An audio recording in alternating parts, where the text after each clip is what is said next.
Hello guys, so আমাদের নতুন innovation বলতে পারি বা কিছু একটা ধরনের নতুন জিনিস বানানো হয়েছে এখানে, যেটা হলো দেখতে পাচ্ছেন কোড এটা আরডিনোতে, যে এই মোটরটাতে যেই ভোল্টেজ প্রডিউস হবে সেই ভোল্টেজটা রিডিং নিবে এ, আর সেই রিডিং অনুযায়ী বলা যাবে যে এর উইন্ড স্পিড কত। মানে ধরুন উইন্ড চললে এর মোটরটা ঘুরবে, মোটর ঘোরা মানে ভোল্টেজ তৈরি করবে। তাহলে আমরা সেখান থেকে উইন্ড স্পিড বের করতে পারি।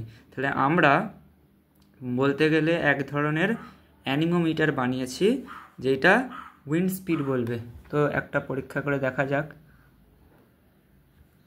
এই আমরা এতে গেলাম সিরিয়াল মনিটরে, এখন উইন্ড স্পিড আছে 0 আর ভোল্টেজও 0, যেহেতু এখন ঘুরছে না।